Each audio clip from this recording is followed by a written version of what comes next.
a retired professor thinks he has found the location of King Arthur's Camelot. Back in 2016, a rather strange breakthrough was made, one that would take us into the past. A retired professor, Peter Field, is an Arthurian literature expert who used to teach at Bangor University in Wales. For this research of his, however, he has expanded into geography, as well as his usual historical and literary expertise. Field believes he has tracked down the legendary castle of Camelot. I am sure we have all heard of the King Arthur legends, and of course, tied to a king is his castle. Camelot is the castle where King Arthur held court over 1400 years ago, though, as is the case with legends, we are unsure if he ever existed at all, never mind his castle. Nonetheless, let us presume that Camelot is indeed a real castle. Well, Professor Field believes he has pinpointed the site where it once stood. The site of an ancient Roman fort called Camalodunum in Slack, West Yorkshire, England. In 500 AD, the believed time of King Arthur, this would have been a logical site, as the king is believed by some to have been a military expert defending Britain rather than having genuine royal blood. Field described his discovery as quite by chance, going on to elaborate that he was simply looking at maps when the image began to make more sense. He commented, "I believe I may have solved a 1400-year-old mystery."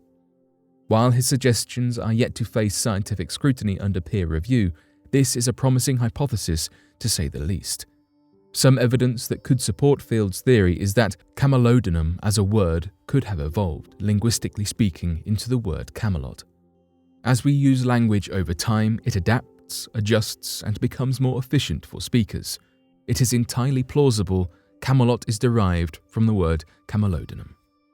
Slack might seem like an odd choice of location for a castle to protect against invaders, seemingly because placed in the middle of nowhere, though it could also make for an ideal spot to quickly disperse British troops to any coast or direction. To confirm this theory, we need some sort of archaeological proof. But how do you find proof of a man we are not sure even existed?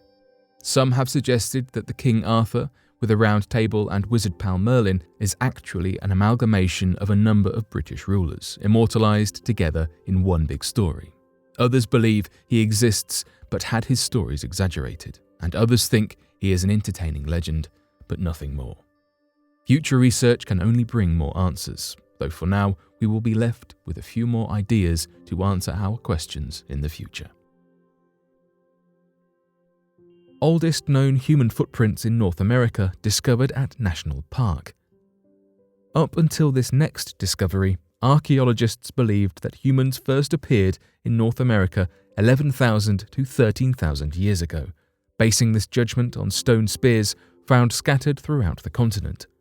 However, they have now uncovered what is thought to be the oldest known human footprints in North America, dating back to a whopping 23,000 years ago during the Ice Age. That is a staggering 10 millennia before we thought humans had ever inhabited North America. Previously, it was thought that humans could not have expanded into the lands of America this far back in time, as massive glaciers, referred to as the last glacial maximum, would have greatly obstructed their path. The originally speculated dates made more sense, as 13,000 years ago humans would have been able to cross from Asia to North America once the Ice Age period was over and corridors were ice-free. The new archaeological find showcases 60 human footprints, being most likely those of children and teenagers, it is thought, with the occasional adult print judging on sizes. The discovery also tells us more about how these settlers used to interact with each other. This revelation is set to completely upturn existing theories of past human existence and population patterns. Resources manager David Bustos found the footprints in White Sands National Park of New Mexico, and they were then analyzed using carbon dating techniques on embedded seeds found within them. It now calls into serious question the validity of previous estimates that humans first walked through North America 13,500 years ago. Instead, these theories have been revised to suggest that our predecessors could have crossed from Asia to the Americas as early as 26,000 to 19,000 years ago. Thinking more about where the footprints were found, it is thought that two ancient Apache trails, used to cross what is now the national park. The descendants of the original Apache settlers are referred to as Mescalero Apache. While it is a hugely game-changing discovery, Bustos reminds us that it is also sad to think of how much other insight we could have lost to soil erosion in the area. Nonetheless, the discovery shows not only how far we have come in terms of scientific progress, but that sites such as this national park still have a wealth of history waiting to be found if we can preserve their contents well enough. China is building a smog-eating forest city. Pollution is something impacting every corner of our Earth. While messages to care for our environment often feature pleas to save Arctic animals, like our friends the polar bears, it is not just the Arctic that is suffering. In some places, the air pollution is becoming so severe that the air is considered unhealthy for humans. One of these places is Nanjing, in the east of China. We use the Air Quality Index to assess the safety of the air. This uses a scale of 0 to 500, with higher numbers showing worse pollution. Even without the Air Quality Index, it is clear to see that there is thick smog in Nanjing, as in many urban cities, but the air quality clocks in at a whopping 132, meaning it is considered unhealthy, especially for members of the public with respiratory diseases and illnesses. Stefano Beri Archicetti, an Italian design firm, has a plan to help reduce the smog and air pollution in cities. The company thinks towers of plants could help bring us closer to a safer environment. The company built 2 skyscrapers covered in flora, bringing in 1,100 trees and 2,500 cascading shrubs on rooftops and balconies. Named the Nanjing Green Towers, they now stand tall, helping the city since their construction, beginning in 2017. Stefano Beri Archicetti built a similar 2-tower complex in Milan, with others popping up across the world, such as in Switzerland. These towers are just the start.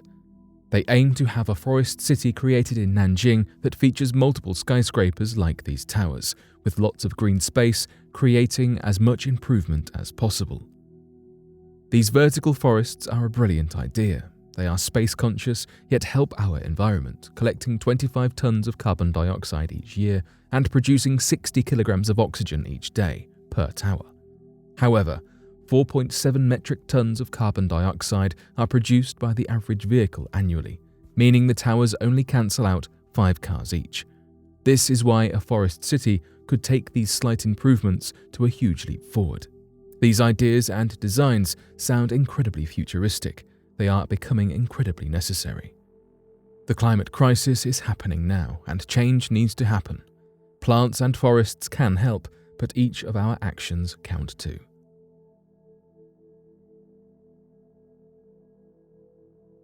But what do you make of these recent discoveries? Be sure to let us know your thoughts in the comment section below and help us grow this community while working to solve these unexplained mysteries. Thank you for watching, and don't forget to subscribe for more videos.